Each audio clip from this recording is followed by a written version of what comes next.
All right, welcome back to the podcast. Today we have on a very special guest. He is a former Air Force veteran, combat veteran from Iraq, U.S. Army Intel officer, and author of the book Guns, Girls, and Greed. I was a Blackwater mercenary in Iraq. Morgan Lerette, thanks for coming on, brother. Yeah, I mean, very special. Like I rode the short bus up until I was in college, actually. So, bro, I it's funny. I've been talking to you the last few calls. I was like, I'm gonna butcher this. I know it, but you've been awesome. Texting back and forth, but yeah, bro, thanks for coming on. Yeah, it was funny when we first talked. It's always fun running into guys from that era of, was it 04 to 05? Yeah. It was like a brand new baby that we just kept dropping on its head. So we'll do your Batman origin story. Where'd you grow up, and then what got you into the Air Force? Dude, I grew up in a small town, Cottonwood, Arizona, and it was literally like you could stay in Cottonwood if you wanted to work construction, but everybody just wanted to get out, right? So I graduated in 1999. And it was either work construction or go to the military to get out. And dude, the recruiters were just like, I was like their wet dream. I was like, poor white trash kid, wasn't going to go to college. My guidance counselor didn't even set me up to where I could have gone to college. Like I didn't even have the right high school classes, which is hard to believe. So dude, every recruiter hit me up. Yeah. Like, dude, every recruiter. Bro. Yeah, they're like, you're not even qualified. You can't even apply. Yeah, they were like, look, your only chance is if you go to the junior college, and there's like a 50-50 shot that they would tell you to go to hell.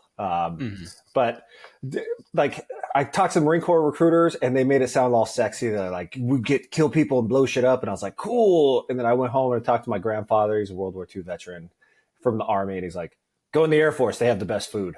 That's what I did, dude. That was it. That's all the thought I put into it. So I reached out to the Air Force recruiter and was like, I joined the National Guard because why not? 1 week in a month, 2 weeks a year. They give you your training. They pay for college. The GWAT wasn't even, a plane hadn't flown into a building yet. So I was feeling pretty good about the whole thing. And then went to basic training, went to AIT, came back home. I was going to the junior college up in Flagstaff, Arizona, and the planes hit the tower. And I was like, oh, shit, I might actually have to do this military thing. So it was, I mean, it's the best thing that ever happened to me. Like I say, Osama bin Laden changed my life for the better. It changed a lot of our lives. Yeah.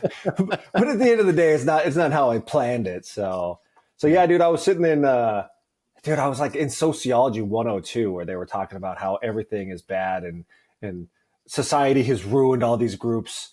And then I got a page on my pager, 2001, had the sweet pager, and I looked it up, and it was my base, and it had like 911 at the end. So I went out to my payphone outside and called the base, and they were like, get your ass down here, we have all been activated. So they activated for like 2 weeks. Nobody had any idea what was going on. It was DEFCON 4. They activated us for 2 weeks. I sat in Phoenix, Arizona on a water jug staring at I-10, the highway, because like DEFCON 4, dude, you have to have like people every 200 meters on the fence line. Like it's like no crap, we're under attack. And then after like a week, they were like, oh yeah, we're going to be activated for the next year. Oh, and then we're going to be activated for the next year after that. So at that point, I was like, screw it, man. Send me on every deployment. I'm so tired of sitting here watching planes in Phoenix. So I went to Oman. Dude, we had our own beach in Oman. It was like, it's where they used to take all the guys from Afghanistan and they do R&R in Oman. Yeah. And it was just like, there was a beach and you could get your 2 beers a day. And I was like, man, I'm really in the shit, bro. I'm in it. Dude, Oman too is gorgeous. My buddies went, and then me and my wife want to go. We've heard it's like a gorgeous place to go. Dude, but it was hard on me. I was like an E4 in the Air Force. So dude, I did like a 3-month pump. I thought that was forever. Like it felt like it took forever. And then I came home. I had to get a hernia surgery because I was squatting, and I ended up getting stuck. And I was the only dude in the gym. I ended up getting stuck in a squat, and I was like, I just got to power through it. I finally powered through it, blew out my stomach wall. My intestines are hanging out. It's spectacular. So I get this hernia surgery, and they had just sent a team over to Oman. So it's like the 13-man team, a squad. And they were like, hey, you're done with your surgery. You want to go? And I was like, fuck yeah, let's go, man. So they sent me to Jordan. Jordan is where we had like the Predator drones. We had the Rangers, the SF, the SEALs. They were all kind of going into Iraq. Shh, don't tell anybody. But they were going into Iraq before Iraq kicked off. Then they sent us to Kuwait because Kuwait's like, come hang out with us. We hate Saddam. And then, dude, the ground offensive started, and we were the first ones in during the ground offensive they call it Tanker Airlift Command Echelon, the Talasy. So we started the first air base in Oman, and that's Talil. Where like Jessica Lynch's rescue happened out of that. Nasiriyah is just north of that, where they got ambushed. You can read about it in like Generation Kill. So that was like my claim to fame, dude. I got to go there and make sure that people didn't drive in an active runway when planes were landing. And I was like, dude, is this really war? Is this really what we trained for? This is boring as shit. It's funny you got activated. You just like kept activating, which is like, typically when people join, they're like, I wish I could activate like that. And you're like, F it. Like, that's the Air Force. And it's an Air Force, man, or Air Guard. What? Yeah. Was it Air Guard or Air Force? Yeah. Or Air National Guard, which, once we got activated, it didn't matter, but. Yeah. But that's awesome. Like, I tell people that. I'm like, look, man, it's like Air Force is like, no one hates the Air Force. Like, I'm a Marine infantry, loved them. We ran across the Air Force. They're like, would you like to use our facilities? Would you like to use our MWR? You guys go ahead of us. Like it was so like, they were like, we're just civilians here in military uniform on active duty. They knew it was funny. And then every time I interview somebody that like starts some really cool business, they're all former active duty Air Force. And the Air Force is like, you know what? You should pursue that.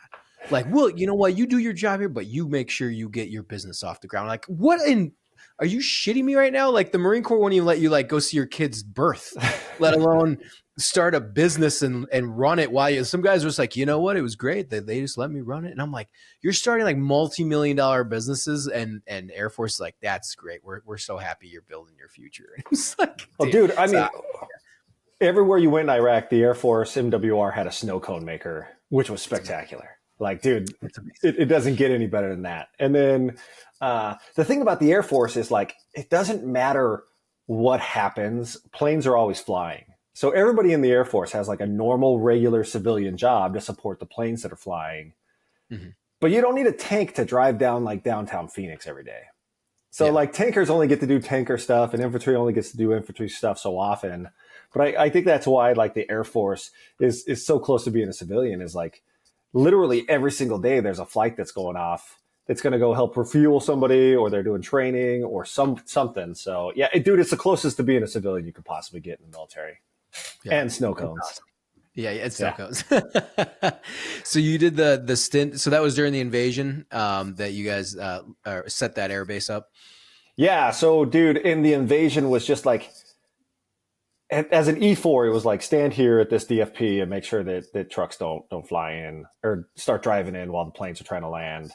And like it was so mind-numbingly boring to do, but like nobody had been in Iraq at that point. So we started the first. I mean, there's like a little bit of pride in it. You're like, oh, we started the first thing, but dude, they moved so fast up to Baghdad that we were supposed to initially go from Talil and then take over the Baghdad airport.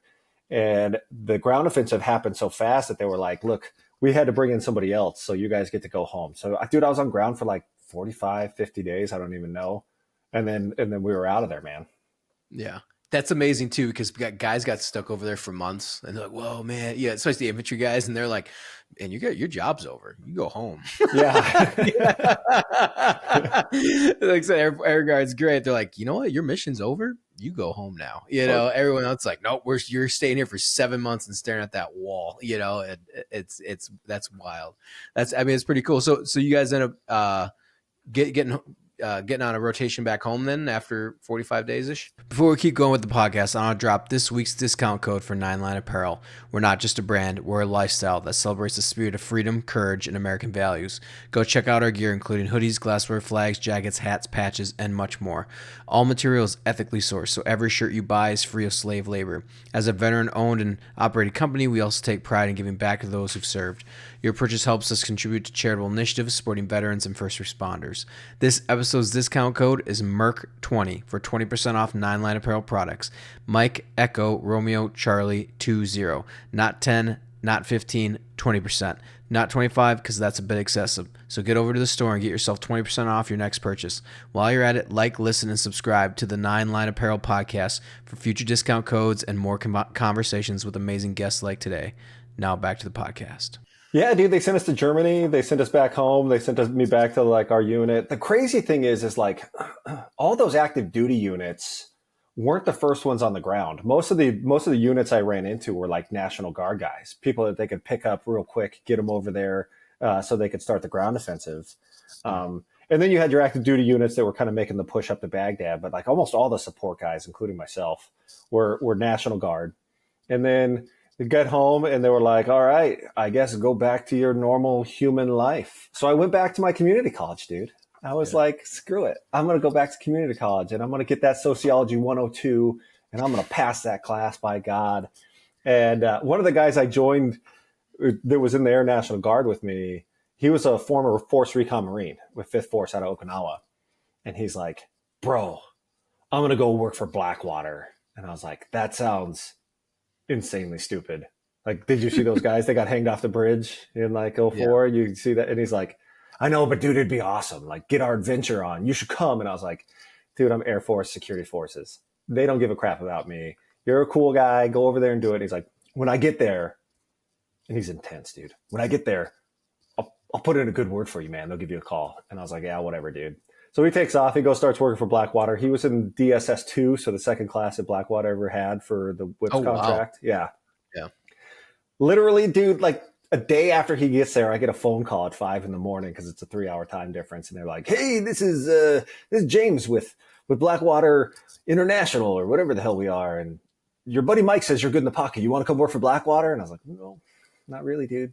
And he's like, it's $500 a day. And I was like, all right, sign me up. Yep. Like that's all it took.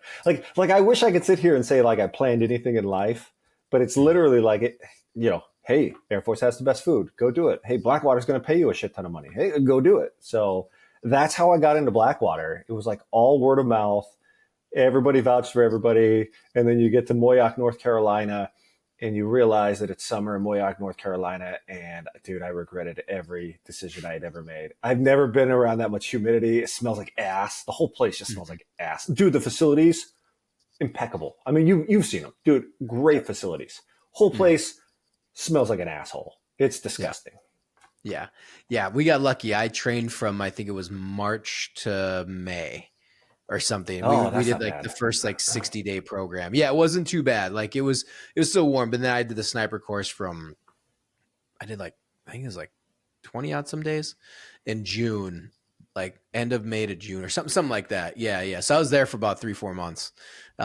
It was fun. But yeah, I know what you're talking about, Moyock, man. It's funny you talk that way because I had to go to Moyock for my first contract. It was like a few day training thing. It wasn't with a whips company. It was George Scientific. So it was like a fielding metal detectors, but you had to go to Moyock to do the like some sort of like overseas training. It was like a death by PowerPoint for like 3 days, which like apparently all the contractors went through or whatever. So this is 2010 and my buddies had all worked for Blackwater and I had to connect and I was like, I'm trying to do some other contracts, but I hopped on this one last minute because I was like, F it, and I wanted to be the border advisor. So I was kind of like holding out for it.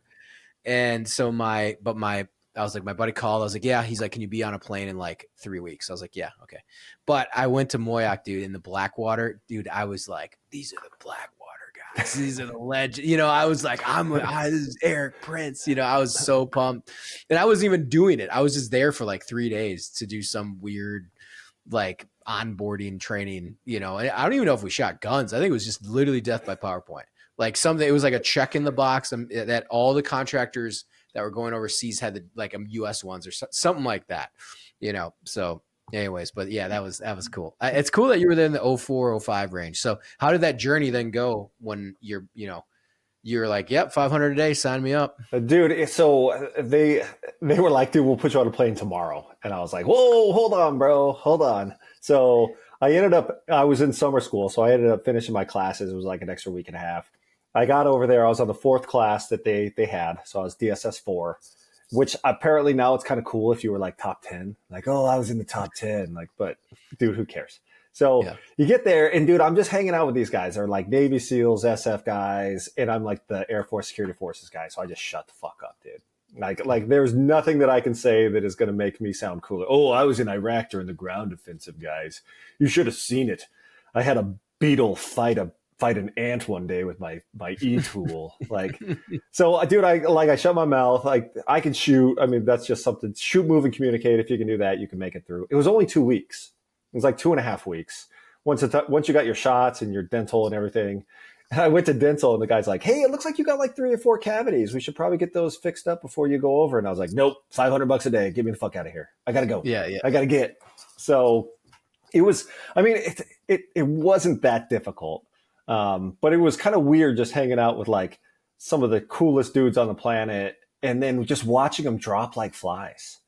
Because we started with like 50 guys and then okay, so you got to put this in perspective. Everybody that was like in the Rangers and the SEALs and SF and stuff from like 1980 until GWOT kicked off didn't really do a whole lot. So they got trained, out of their brains, and then they didn't get to do much. And then finally they're like, oh, Blackwater is paying a bunch of money. This is my chance to get our war on. But they hadn't been training with, rifles, pistols, any of that other stuff. So we lost a lot of dudes on the range, which was crazy. And then we lost some of the guys for the PT test. And then here's where we lost everybody, dude. Getting their security clearance. Because anybody that signed up for Blackwater in 2004 had not made the best life decisions up to that point. They just hadn't. And they're like, where did you live? And they're like, oh, I think I lived in Cambodia for 3 months. And, why do you owe the IRS $8 million? And they're like, oh, I didn't know I had to pay taxes. Like, dude, it dropped like flies because they just couldn't get a clearance. It was insane. And then dude, so then so you're just waiting on your clearance. You got to get your Department of State clearance. And mine came through literally graduation day, which sounds really cool. Like they walk you across the stage and the bear hands you the fucking diploma. No, none of that shit. They're just like, you're done. And they walk into, it was the old lodge. So you walk into the lodge, they got like a fire going, even though it's fucking July. And then you got like the bear that's over in the corner. And then it just had this little case of like Blackwater branded knives and swag and stuff. And everybody would go buy all that shit. And I was like, dude, I'm broke. I can't afford fancy knives that have Blackwater bear paw on it. So as I walk right by that case, they're like, hey, Lerette, oh yeah, your clearance came through. We're going to get you on a plane tomorrow. And I was like, what? Dude, I still have an apartment. Like, let me go move my crap out of my apartment and then I'll be on a plane. So I took like 4 days, moved my crap out into a storage unit. And then I was on a flight to Amman, Jordan. And I was like, let the adventure begin, I suppose. Yeah. Dude, how was that training? Because I've heard about the 2-week stuff. I literally, they moved us to 60 days. So it was like, or maybe 45 or it was one of those. It was 45, 60 days or something like that. It was a long, and it was really good. I thought it was great training. But I'd heard about the early days of like, 2 weeks. And like what you just said was exactly what I heard was like, dude, I got a call. I'm on a plane the next day. They trained me up. I've heard guys like that were already qualled or did something. They were already in country. Like guys that were like, oh yeah, I've done this or whatever, they were like, yep, give them a call. And they're like on a plane to Iraq. Like it was nuts. But yeah, what was that type of training like? I mean, cause that's new to you, cause I think guys are like that. I know when we talk about skills and doing stuff later on in life, I was like, honestly, just because you're infantry doesn't mean that you're good whips protection detail, or there's a lot of skills that go into that or like training. And so, it's like, so doing that, like that actually, I kind of got better at driving. You get better at your situational awareness, what you're doing, route planning, you know what I mean? Like just driving. Oh, dude, like, you did so much more shit than I did. Dude, we did, okay. So what was your guys' like? Yeah. Yeah. So dude, you do weapons qual. And then after that, you start learning how to walk the diamond, right? Nothing too crazy. We had a driver's course, but all they had was Crown Vics. And only half of the course was actually created at the time. So we essentially, for like 2.5 days, we had a thing called Drive It Like You Stole It. And that was it, dude. Like we just drove these things as fast and as violently as possibly could. And actually, I think it was late 2004, early 2005. They had a former Navy SEAL that was going through training, and he was driving like he stole it, got into an accident, and ended up dying, man. Shit. Like that's just how violently we drove. And then we did CQB, and dude, that was it. Like, dude, there was no route planning. There was no nothing. Like when I got into Iraq in August of '04, we were just making it up, dude. Like we had a big fucking map on a table, and you know, Baghdad, like you follow the river and it looks like there's a big dick on the river and there's the 14th July bridge. So you're like, okay, we're going to go over the 14th July bridge. We're going to take a left when we get to the base of the schlong. And then we're going to go up to this third traffic circle. Like dude, we just made it up as we went. Like even when I got there, these guys are like, oh, here's how you operate and here's how you do it. And I was like, you fuckers have only been here for 2 weeks. What are you talking about? Like, like there was no like route planning. There was no, you know, I mean, having been an Army officer later, you learn about like MDMP and like, you know, squad level tactics and planning. And here's your Warno, but like none of that, dude. It was literally like, hey, this guy thinks he wants to go to the Ministry of Oil in the morning. So you guys just kind of come on over here at like 9. We'll take off at 9:15. We'll look at the map and then we'll just jam out. Like nobody trained us for any of that shit, man. We just, but you got a bunch of guys that just know how to get shit done, right? Like that's the positive of Blackwater. And I'm not saying there weren't some turd bags there. They probably say that about me, but you just go over there and you say, I got to get from point A to point B. You figure that shit out. And then you come home, you get wasted by the pool, drink your own piss, you know, dude, just the life. You just live this good life. Yeah, dude, that's that's hilarious. So you guys were when you got in then. So what were you guys carrying? What was like I said, this is late '04 into '05. You know, I always love hearing about these stories. Like, okay, like what were you carrying? You know, because it was Wild West days. I was reading books about it years later. I was in the Marine Corps from '05 to '09, but I was reading. There was a book called License to Kill. I don't know if you remember that one. No, it was. I don't know when it came out, but it was about Blackwater. It was about, you know, this author had like talked with all these guys, and it was called License to Kill, and it was more of like I won't say like a negative against it, you know, but I read it as like, oh, dude, of course I'm going to go over and make money. Like they're like, yeah, it's risky. I was like, of course it's risky. I was like, 500 a day, you know, like I'm reading the book going to Afghanistan in '08, and I'm like, fuck yeah, you know, I think I know, you know, I know what I'm doing, you know. But yeah, dude, that's awesome. So yeah, what was that like? What was your kit like? What were you guys up armored? Were you running?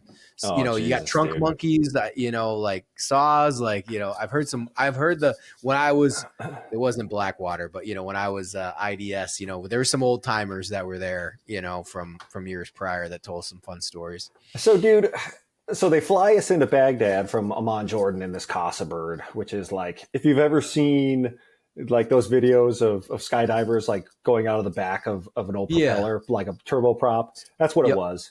So they start flying us in, dude, and then without warning, they don't tell us like we're going to start landing. They just start corkscrewing in, and I'm sitting there in like a seat. I don't even have my seatbelt on. I got my laptop, and I'm playing literally like Minesweeper. I'm playing Minesweeper, trying to figure out how the fucking game works, and I still don't know. And my laptop lifts off my fucking thighs, and I was like, we're going down, dude. I'm fucking dead. Like I'm literally like praying at that point. I'm like, dude, I'm fucking dead.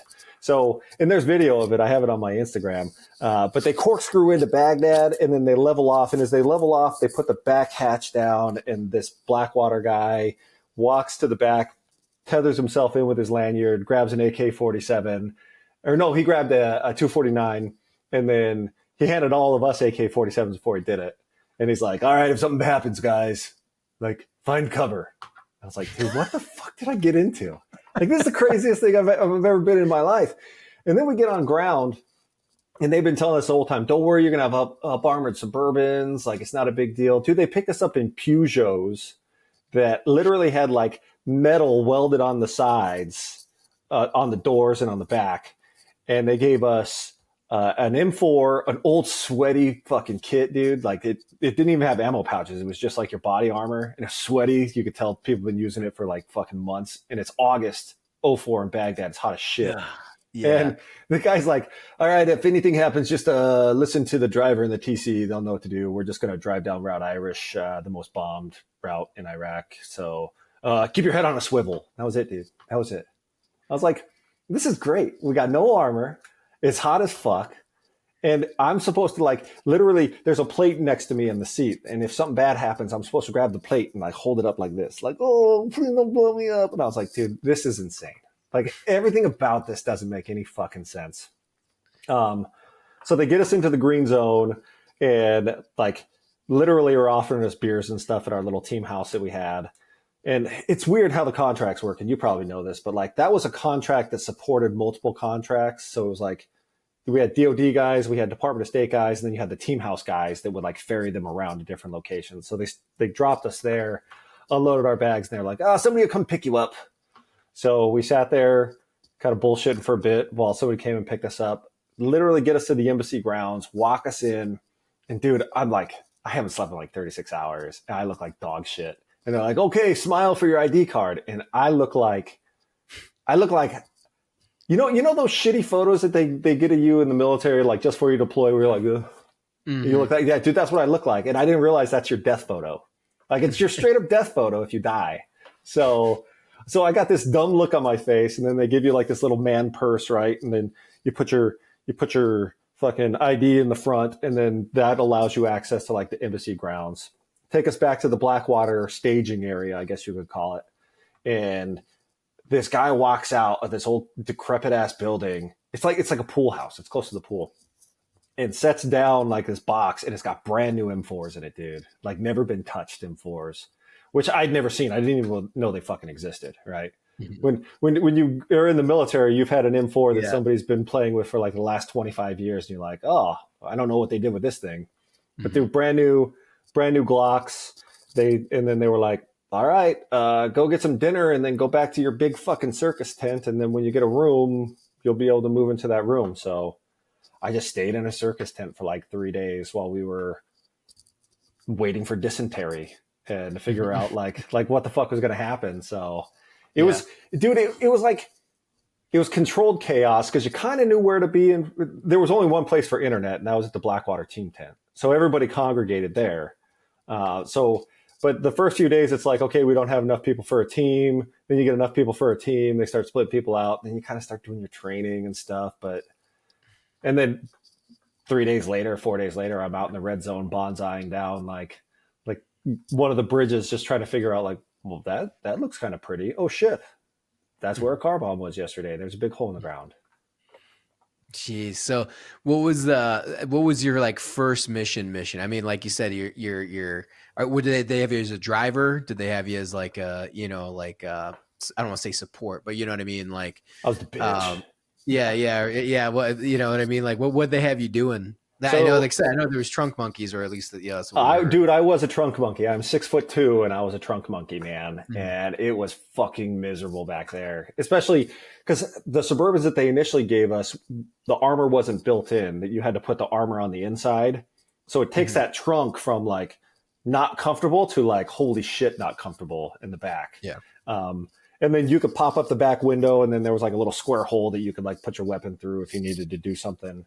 But yeah, I started off as a trunk monkey because I was the Air Force guy, and the team was run by this former Ranger. And in the book, I call him Funk Faker because he's like, in Somalia this, Somalia that. And it turns out he wasn't actually in like the Battle of Mogadishu. He was just in Somalia at some point. Yeah. So like he fucking hated my guts, and dude, I reciprocated. I hated that guy too. Yeah. So I was the trunk monkey, and we had these old fuckers, dude. Like I say old, they were like my age now.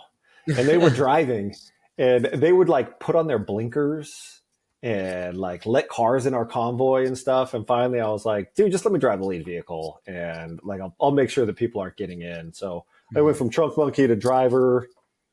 Dude, I was TC after that, like 23 years old. I was a tactical commander for a bunch of convoys, like on my first team. It just kind of like, I don't know, it just kind of snowballed, man. Yeah. It's good though, because like I said, you guys are like, it's like trailblazing, but you're kind of like evolving while you're there. All that stuff, like by the time I got there in 2012 to train, which obviously is like literally 8 years later, we were trained in all that. Like, guys were failing, you know what I mean? Like there was like, they say, I would say the standard was super high, but we were running big complex missions with the subs, and like, how do you maneuver this way? And, TCs, everyone's switching out leadership roles. And so like everything you're saying too is like, oh, blocking, you know Yeah. what I mean? Like, Yeah. we were trained in it. You guys were like, I guess we should probably start blocking, stuff like that. Oh, dude. Yeah. I mean, aside from them going up to a whiteboard and being like, hey, the front vehicle should do this. And then the Yeah. limo goes over here. And then the back goes over here. Like, dude, that, like in theory, you knew what to do, but in practicality, like it was holy shit. My first mission, I think we were going to the Ministry of the Interior and we got lost as shit. It just straight up got lost. Thank God, like you're right on the river, so it's like find the river, then you can find a bridge and get back into the green zone. But that was our recon mission, and we got lost. And then we had to recon again to actually find the place. And then we finally picked the guy up at like 9:30, and I was like, dude, if this is how it's going to be every day, like this sucks. We're running the same route 4 or 5 times because we can't find what the fuck's going on. Turns out it was just our leadership. They would like couldn't fathom that anybody could be like have the intellect of anything above like an E4. So he tried to treat us like his junior enlisted guys. So, but dude, I mean, after that, you kind of get into the swing of things, and then you get on a team that's supporting like a specific mission. Mm-hmm. So ours was the Regime Crime Liaison Office, the guys that collected evidence for Saddam Hussein. So we would go to the same spots, right? Like, so you'd go to a courthouse, you go to a certain ministry, you'd go up to where all the detainees were at JSS Justice. So you kind of get into a rhythm, just like anything else, where you're like, oh, I guess we got to go to JSS Justice. And you're like, it's by Solder City, and you're like, fuck it, who cares? Yeah, you get used to where you're going. Yeah. And like the roads are obviously shitty, but how were they in Iraq? Like we dealt with, I mean, I know they were bad, because I was Afghan, so I was all Kabul. But I know Iraq was no picnic either. So how was that? How was the driving and just like atmospherics every time, when you guys were going out? So when I first got there, they had like the interim government election. It was the second election that they had. And we're driving around to all these polling stations, and everybody's like showing their little blue finger because they voted, and everybody's all happy and shit. And it was like, oh, this is really neat. And then it went downhill fast, man. Like somewhere in late 04, the new government was pissing off the Sunnis. So then the Sunnis were like, screw this. We're going to start blowing people up. And they were like, oh, cool. We're going to get kill squads, and we're going to go into all these Sunni neighborhoods in Baghdad. We're going to slaughter you guys. So it started getting bad. And I'm actually getting to why that matters is because they would close off roads randomly, like at any given moment. So you'd be driving down the same road, and next thing you know, there's like, I mean, sometimes it was just like a fucking palm tree that they cut down and they put in the middle of the road. You run it over. But sometimes it was like, dude, they put up like T barriers, and you're like, oh shit, how am I going to get to the next place? Or how am I actually going to get to the place that I'm trying to get to? So it like every day it was almost like, it was like Tetris. Like he would just sit there and be like, okay, I think we can take this road. If not, then like it really got to the point that I could drive Baghdad and understand like all the roads. I don't know, like an idiot savant.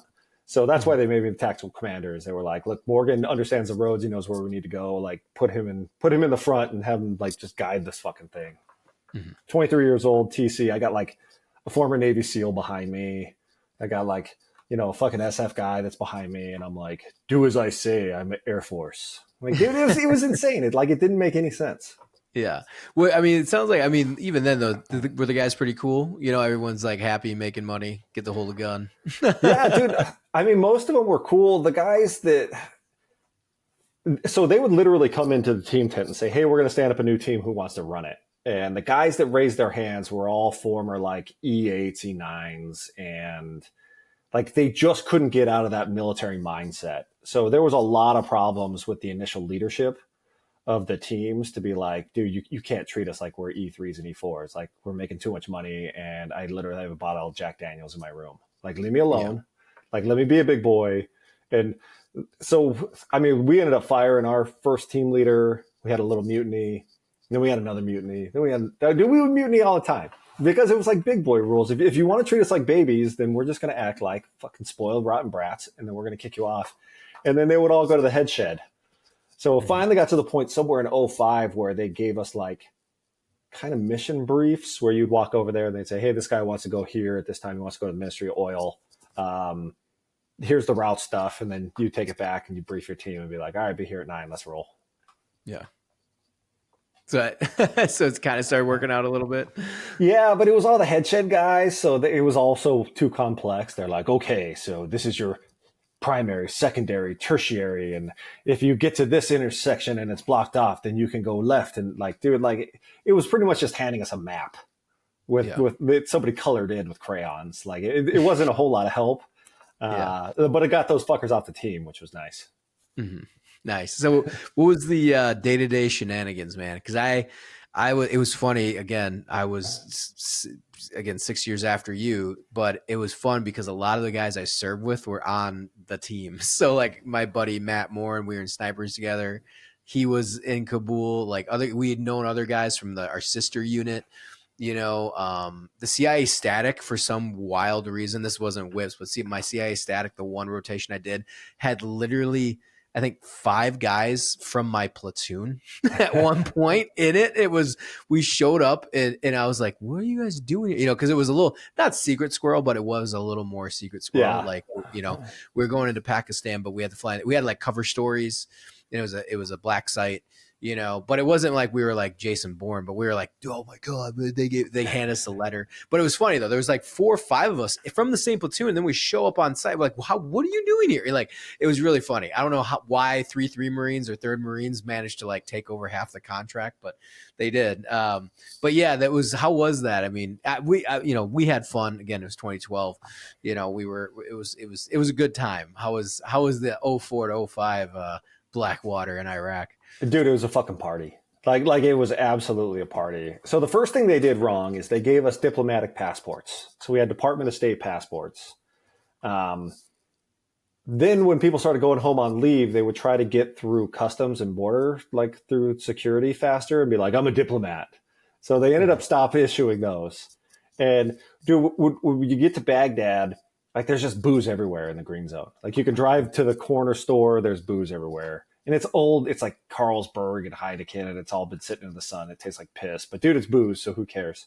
And then Saddam had this really nice pool behind the embassy. I'm sure it wasn't called the embassy when he was in there. But he had this nice pool, man. And it's got to be like Mar-a-Lago, dude. Like it's just beautiful. And it's got like this little fountain, and it's got a diving board. And we would go to the pool, and if you weren't like drinking by the pool, then there would be like a little bonfire that you could hang out with and sitting around. So I remember on my 24th birthday, I was sitting at the bonfire, and you'd never tell anybody your fucking birthday, dude, because they'll fuck you up. Like that's just how it goes. These are your best friends. They will fuck you up. They will duct tape you. They will kick dirt in your face. They will dude, it's fucking awful. I did it to like 5 or 6 people. That's how I know not to do it. So, this guy, dude, pulls out his 9mm ammo, takes one out of his clip, and like throws it in the fire. I was like, "What the fuck, man?" And then another guy's like, "Oh, whatever, dude. We're all half drunk." Like throwing bullets in the fire. I toss one in there, and the guy's like, "Don't worry, they're not going to cook off, and they won't hurt you." And I was like, "If I died today, what would the State Department say?" Like they're not going to say Morgan was drunk at a fire outside of a little campfire, and a bullet kicked off that he threw in the fire and it blew his brains out. They're going to give me a hero story, right? Like I hope so. So, dude, they start cooking off and they're, oh, don't worry. But you can see like the little blue and green, like flashes of light. And they start cooking off and everybody's like, oh, this is great fun. Oh. Like, dude, the pool, we got the pool closed. Blackwater literally got the diving board closed on the pool. So what happened was, we were drunk. It's a Thursday night. So for anybody who doesn't know, Thursday night's your party night because Friday's like their day of rest. So usually you don't work on Friday. So we're over there. We're just getting fucked up. I mean, like frat party fucked up. And, some guy gets up on top of the top diving board and like does a cannonball off of it. And everyone's like, oh, not paying attention. Next guy goes over there and like does a flip. So everybody's starting to pay attention. And then another guy's doing handstands and like flipping into the pool. And then somebody's like, dude, I got an idea. So he goes and steals a bike. off of the embassy, just snags bike, dude. Fucking walks it up to the top and like drives the bike off. So then everybody's diving in for the bike, dude, grabs a bike, goes up there, and then people are like bunny hopping off of it. Oh yeah, dude. And then I know this guy, he's a good dude. Him and another dude are like, fuck it, dude, let's rip this air conditioner off the wall and throw it in. so so they ripped an AC unit off the wall of like one of these little pool houses, took it up to the top of the diving board, threw it in, and then people went in to dive for it, but it was too damn heavy to pull out. So the next day, there's like a AC unit at the bottom. The poor Iraqi like third-party nationals, the TCNs, are like trying to fish this thing out.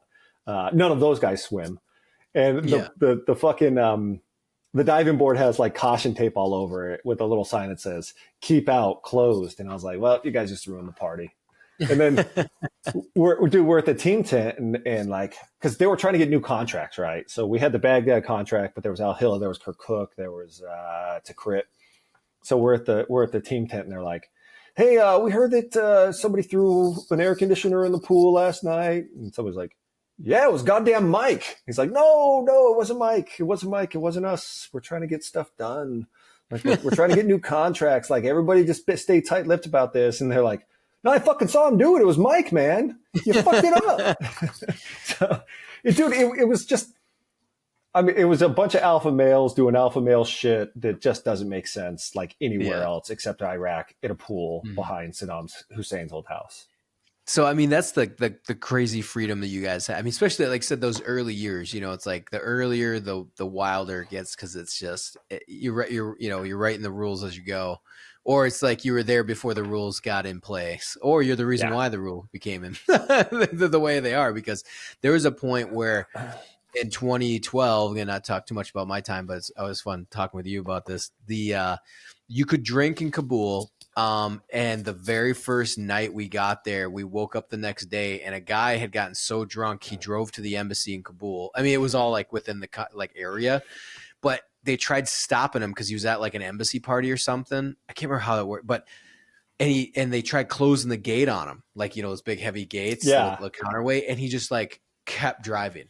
So he got, and it just fucked up the whole up armored. So these are, you know, it was pretty established. I mean, this was like 2012, right? So like, they're not cheap vehicles, you know, they're armored, but they don't look like they're armored, you know, like we had like the right stuff, but it was like, these things aren't cheap. And it like literally like ripped off the mirror and like fucked up the whole side. I mean, it was like clearly the guy ran the gate, you know? Yeah. And then the Nepalese, I think they were Nepalese guards. Oh yeah.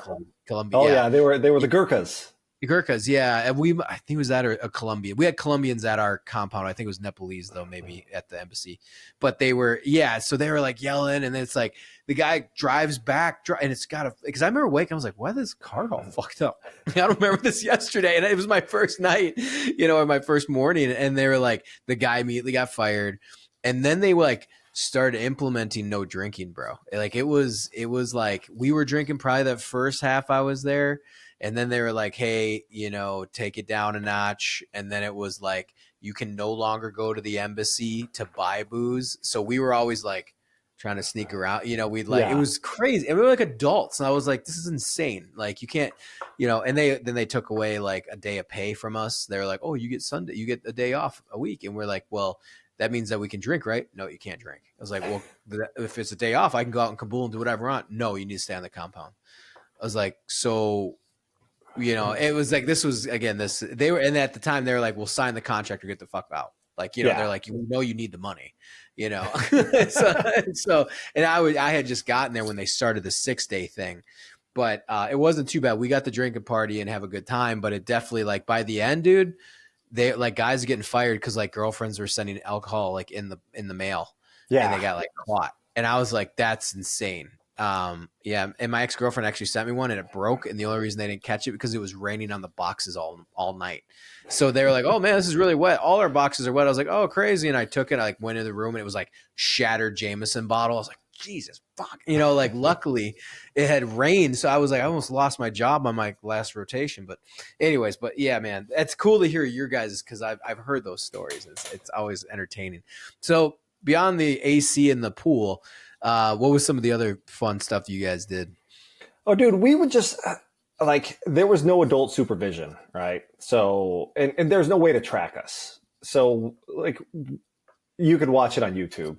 I'm not just sitting here like talking shit, but like, dude, we just ran roughshod over Baghdad because when you get there, like, there's no rules of engagement. Nobody sat us down and said these are the ROIs. And dude, I heard it changed later, but like when we got there, it was like get guy from point A to point B, get back alive. That's all you have to do. And if a car got in the way, dude, we'd bump them off to the side of the road. We'd smash into them. This was the whole like shooting engine block days of Blackwater. Like literally a car just keeps creeping up and you're like, I'm just going to put one in the engine block. It's not a big deal.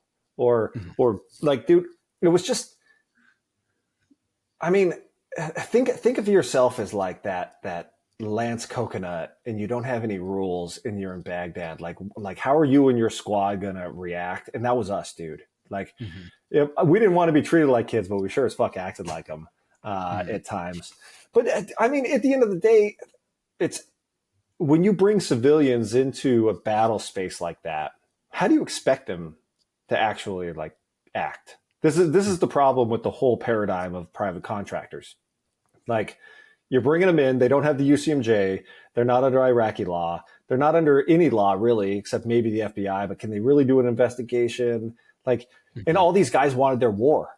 Every one of these guys were like former, you name it. I didn't get my war. I want to get my war on.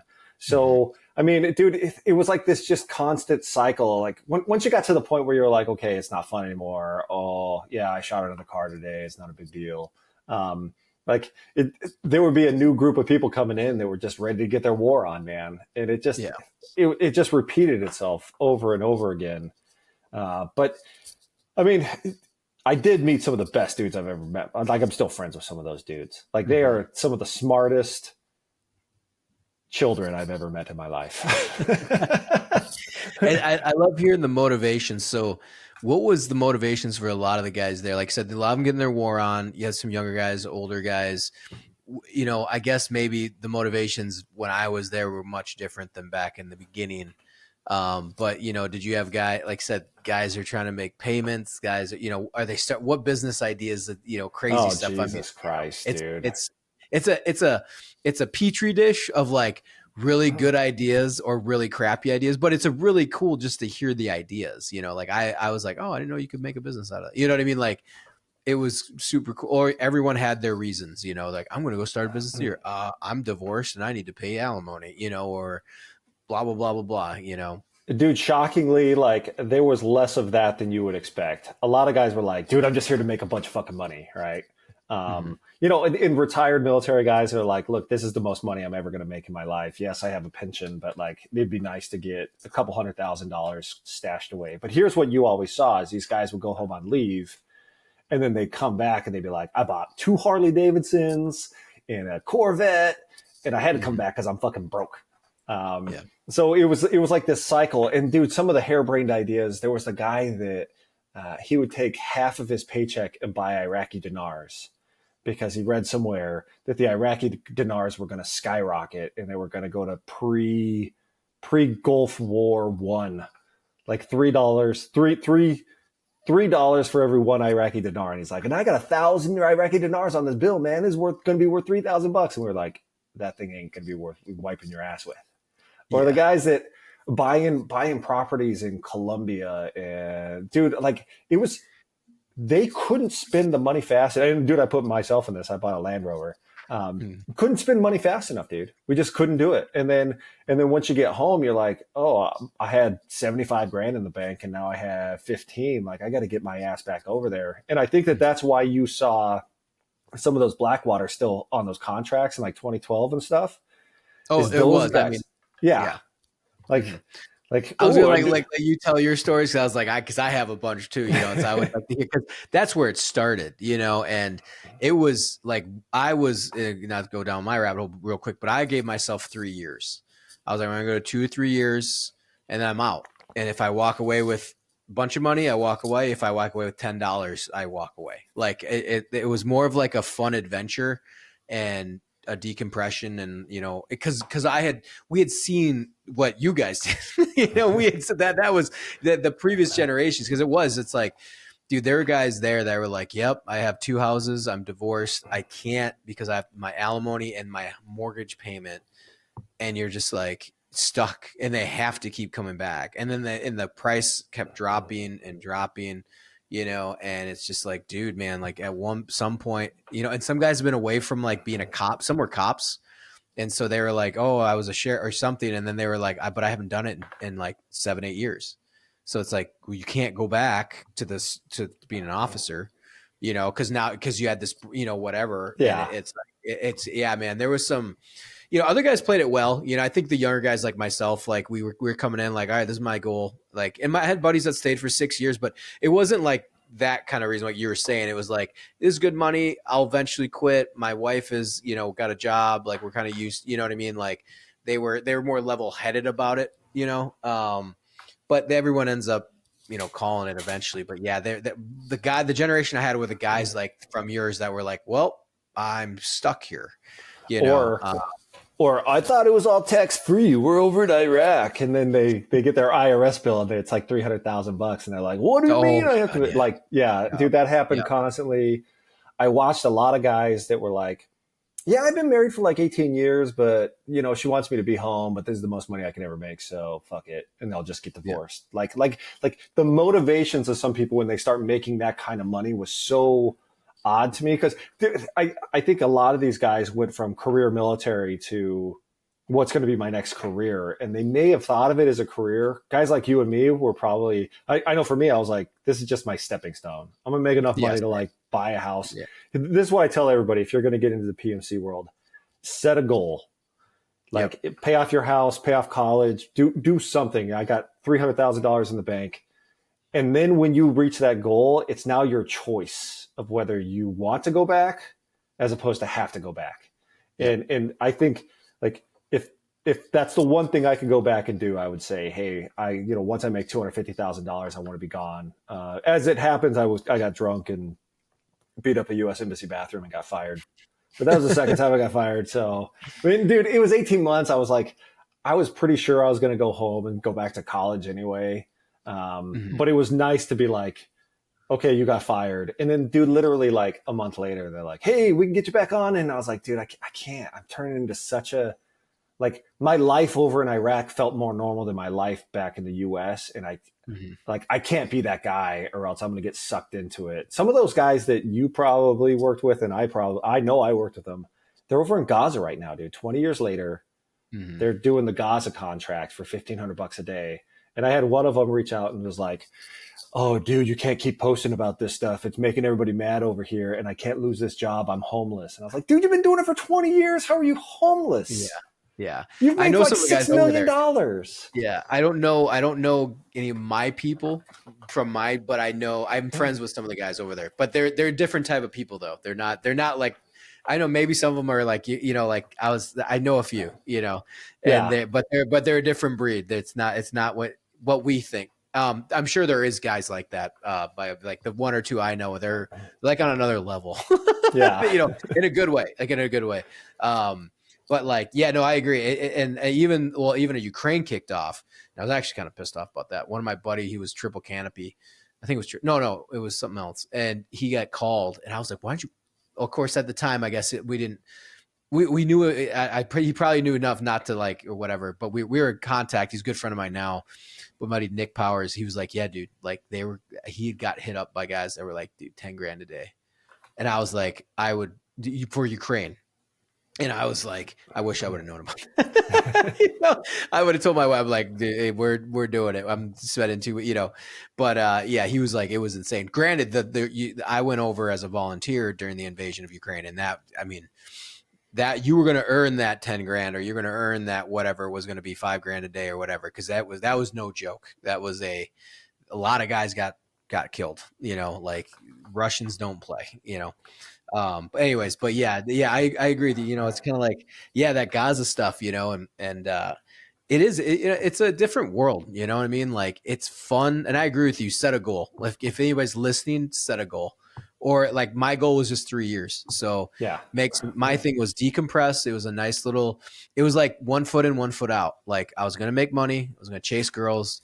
It was my like a backpack and travel. So it's like, you know, I'd make 30, 40 grand in a stint. I wouldn't work for 6 months. I'd pick another contract. And then I finally did the full year on whips. And it was like, cool. Walked away with like 90 grand. called it. Yeah, and then I didn't work for 2 years because I was in film school, and it was awesome.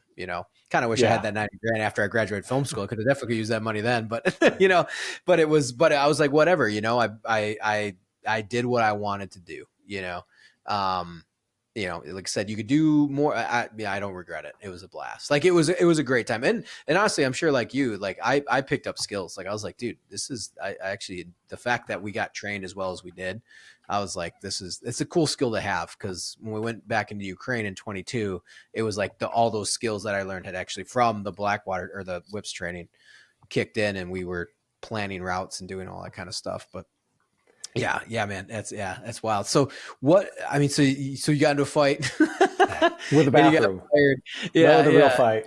Yeah. So yeah. dude, and, I was talking to my buddy about this a few months ago, and he's like, everybody that was like worth a shit got fired once at Blackwater in like the 04-05 days. He's like, I got fired because we went and we got done with a run. He got fired. We had this volleyball court up in Kirkuk, and they started playing volleyball. And the guy's like, we still have a team out there. And he's like, dude, we play volleyball every night, man. We put on our short shorts. We take our shirts off. It's fucking Maverick style, bro. Yeah. And he's like, dude, like 4 of us got canned right on the spot. They sent us back down to Baghdad. So when you say like I got fired, it usually just means like I got moved. So the first time I got fired, I was on the QRF. So all those videos on YouTube, that was me. Dude, we hit this bongo truck, and those things must be made out of fucking kryptonite, dude. Like it bent the frame of our up armored Humvee. And the up armor that we had was because we went to the Army and we traded them booze for up armor. So when we figured out the Humvee was like DOA, we went there and started taking off the armor so we could put it on our next Humvee. They said, oh, don't worry, we'll get you a Humvee. And the KBR guys come over and they're like, you're stealing our stuff, man. You can't take it. Dude, DOS fired us on the spot. Yeah. Because that's what they could do. You're a contractor, man. Like you're a single serve cup of coffee. Like when they're done sipping on you, dude, they'll just throw you away. So I went to Kirkuk with my buddy. And then I was up there for 7 or 8 months. And dude, this was back when they couldn't keep people on the ground. So my last 3 months I was making $660 a day. And then I became like a team leader. I was like the Air Force guy, 25 years old team leader. Like it was ridiculous. And I had like not been drinking. I had not been drinking. You'll have to read about it in the book why I wasn't drinking, because it's not a great story about a man trying to find love in my arms. Also a contractor, but so I wasn't drinking. And then like the going away party, they were like, oh, just have a beer. And then next thing I know, I'm taking shots. First time I've ever blacked out. I beat the shit out of the U.S. Embassy bathroom, and they were like, okay, your contract's up. Go back down to Baghdad. It's over Christmas, so you get a Christmas bonus. And I flew out. My contract was over, and then I got a call when I was in Jordan. The guy's like, you're not welcome back, but we'll call you in a couple months, and you can probably come back over. But we'll call you back because Yeah, so like, but at that point, dude, I just realized like I was a dick, right? Like you can call it PTSD, you can call it whatever you want, just having like that anxiety and that like just being pent up for like a year, 18 months, right? Because that's the difference between a contract and the military, right? The military, there's like a finite time you're going to go home, and you're going to go home with your buddies. When you go home as a contractor, it's just you. All your buddies are still overseas, and they're still like, dude, you should come back, man. We went to the pool and we did water polo. So there's that drag back. And then like once you leave ground, you don't make a fucking penny. So it's not like the military where you still get your first and your 15th. They're like, oh, I still have my medical, dude. All that shit is cut off. And it just keeps dragging you back into it, man. So I finally realized like I'm either going to be the guy that is like going to just keep doing this forever, or I got to be the guy that goes and gets my college degree and try something else. Mm-hmm. No, honestly, that's a great call, and so were you guys like, it was Iraq, 04, 05, like that, those are some heavy years. So you guys were you running like Route Irish? It's you're tense. Like, we can laugh it off, but you guys, you're on. And when you're on, you're fucking on, and you're getting, I know you probably got shot at. I know you probably dodged a V-bit or two, that stuff. it messes with you, especially like in those early years. That's some rough stuff. Dude, I was pretty lucky. Like we didn't get hit by an IED. We had VBIEDs that would always hit the base and shit. We had a few convoys that got hit by IEDs. The worst, dude, is fucking getting mortared and rocketed. Because like like I was saying, we were staying in this big tent when I first showed up. And it was like the rooster crows in the morning and the rockets will drop, dude. It was like somebody was going to fling some rockets in. So the first rocket hits and we're in the tent. We're all laying down after breakfast. Like, oh, that was kind of close. And the second one hits, and when it starts, like, you could start feeling it. You're like, oh, okay, that one was fucking kind of close. The third one, so everybody sits up, dude. The third one hits, and it is close as shit, dude. Like, the tent is shaking. Like, it feels like it's compressing my guts. And one guy, dude, runs out the tent, and everybody's like, pussy. And then we all ran after him, dude, because you just didn't want to be the first. Like, it was a dick measuring contest. So, dude, getting rocketed, getting mortared, like, there's nothing worse because you can't do anything about it. At least you feel like you're in control if you get hit by an IED or you get shot at or something, right? You can kind of react. With a rocket, man, we had like the old phone banks where you would have to go in there with a calling card. Yeah. It was in the embassy, dude. That got hit by a rocket. There was a Navy guy in there, dude, that just got fucking torn up. There was a guy, a State Department guy that was like washing his beanbag in his fucking shower tent. He got hit by a mortar, ended up dying, dude. It was just like, I still think that's the worst, dude, because you've never felt so helpless in your life. And then after a while, you're like, well, I still feel helpless, but it's not worth getting out of bed. So fuck it. You just roll over. Yeah. No, I've had that same experience, like on active when we're deployed 100%. You're like, whatever, we're fine. But I'd heard some contractor stories about that. Or at least with you guys in Baghdad, like the mortars and the rockets or whatever that would come in, and guys were getting killed or maimed at the showers or like whatever it was, or even in their living quarters. Oh, like it was like common. And I was like, Jesus, really? I was like, you guys put up some tea barriers or something, like, but I didn't know what your layout was, but I remember hearing those stories and I'm like, holy shit, like guys would still talk about it when I was there in 2012. We're talking about Iraq. Dude, it was like a train car and then a bunch of sandbags in between the train cars. Like, dude, T-walls weren't even like we had T-walls around the bases, but you didn't have them in between every single hooch. Like when I went back in 9 and 10, you had them between every hooch. But like it was literally just sandbags that were, I don't know, 5-6 feet tall. And then you were like, well, hopefully if it comes in, it hits on the other side of those sandbags and kills that guy. Yeah. Instead of me. So then, I mean, you walk away, we could talk for hours about all this, but, so what, you got out, you're done. What kind of like got you to write the book or, years, what, I know you went to college. What was life like after that? I mean, Dude, college was weird, man. I was 27, 26, 20. No, I was 25. I was 27 when I graduated. And the Virginia Tech shooting happened while I was in college. And like I'm in a sociology of criminal justice class. I was going to fucking get that sociology class done, bro. So I'm sitting there and the teacher comes in and is like, does anybody want to talk about what happened at Virginia Tech? And apparently what he meant was like, let's talk about the sociological problems that happened and why he might have done this. And I finally raised my hand. I was like, that guy's a fucking pussy. He killed himself. He didn't even let somebody come in and fucking blast his brains out. Like, that's bullshit, man. And it was like, oh, we got the Iraq vet in our class. I can tell. But I joined the ROTC because I wanted to fly helicopters. Like just flying was cool. But like Blackwater, the little birds, the fucking Blackhawks, dude. It was just fun. So I got in there, signed my contract, and they're like, it is a 6-year contract, but that doesn't count training. So it's like 7.5. And I was like, fuck you. I do not want to be in the Army for 7.5 years. Mm-hmm. So I went back in as an intel guy. They sent me, here's the cool thing about the officer corps, man. As an enlisted guy, it's always like, figure it out. When you get into the officer corps, they're like, let me help you out. Let me help you, like, show you how to do some of this stuff. So I just had like some good dudes give me some good advice at the right time. Ended up getting my graduate degree up at Tufts University, which is very snooty. So snooty. It's snooty because DHS went up there and arrested one of their students.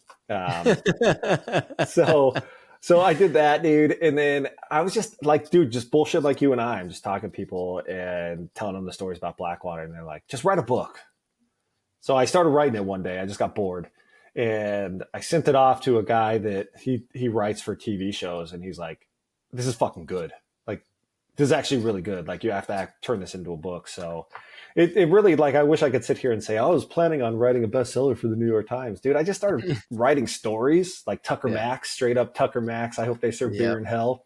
And then stringing them together and then, you know, putting some of the deeper stuff in there. Like, you know, Blackwater had, dude, we had a bunch of guys die in April '05. We had, I mean, dude, like, I put the shitty stuff in there. I put the harrowing stuff in there. And a lot of it is just that, like, that banter like you and I are having where, like, dude, I remember we were debating the transsexual thing before it was even cool, bro. We're like, would you rather have sex with a lady boy from the Philippines or the fattest, ugliest woman on the planet? And then, dude, of course you can't just give an answer. You're like, how fat Think is it through. Yeah. Does she have acne? Dude, and then you debate it for like 2 hours, man, because you're bored and you're just sitting there. So, dude, it's got all that banter, all the stories, but it's gotten good reviews, you know, except for the people that think they're going to get some educated story, and the first word of it is fuck. Like, literally, the first word of the book is just fuck. Well, like I said, I think it's awesome because it's like the ones that I read years ago, obviously this is years ago, but it was before yours came out, you know, it was like think pieces or they were journalists doing, you know, like I think I've read Big Boy Rules was like another one that had come out, I think, in that time frame, but it was all like the mercenaries in Iraq, you know, and blah, blah, blah, blah, blah. And I'm reading them like, hell yeah. You know, like you're like inspiring me. This is great. Now I kind of know what to look for, you know, but yeah, I mean, it's awesome that you came out with the book. So like, how is it, you know, it's been out for a year. How has it been going? You know, like especially as an author, you know, like how is that? Yeah, I'll tell you what, man, you're not going to retire writing a book. It is not the 80s. But dude, I mean, it's good. The people that worked with me were like, dude, you nailed it. Some of the Blackwater guys got all butthurt because, dude, I didn't like Eric Prince has his book where it makes us all sound like we're heroes.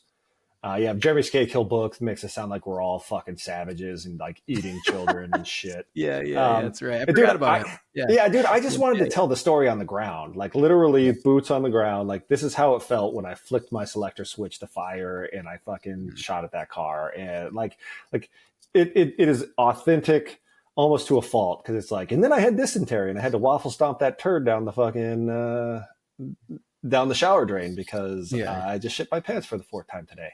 So most people that have read it love it. Blackwater, a lot of the old hats of Blackwater were really butthurt because I put mercenary on it. They're like, oh, we weren't mercenaries. And I was like, oh, so you went over there for patriotism, huh? Oh, yeah, I was extending my service. And you're like, bullshit, dude. You were over there making the same money I was. Don't give me that. So it's always fun to like throw that word around like mercenary. Like, you know, it's fun, you know. But dude, like if you're honest with yourself, it's a cash grab. Like, that's what it was. Oh yeah. And it was thrilling, but the cash didn't help. Or I mean, I'm sorry, the cash did help, you know, or I know what you mean. Yeah. I wasn't running around with the American flag on my back and being like, I'm here to help save Iraq. I was like, dude, I like it. I like it when the money hits my bank account. That feels good. It does. So, it felt great. Money can buy happiness. So that's you know, it can, and then it can buy a bunch of shit on Amazon that you don't need. Yeah, that's awesome, bro. Well, I mean, this was awesome. Where can people find you? Where can they find your book and everything else? Yeah, so the easiest place to get the book's on Amazon. The audio is out. The comedian Jay Moore actually read the audio. He read it before I even published it. Was like, dude, this is fucking awesome. I'll read it for you. So, and dude, as a comedian, like, he knows how to hit the punchlines. Like he did a hell of a job, except he kept saying Ramadi instead of Ramadi. So if that bothers you, just fucking buy the book on paperback. But grab it on Amazon or track me down on Instagram. I'm at BlackwaterDude1, at BlackwaterDude and the number 1, because I say dude a lot. And I'm on TikTok If you want some TikTok, dude, he's shaking my tits and my ass. Yeah. Same handle. So Awesome. Great, man. Well, thanks for coming on. thanks so much for having me, man.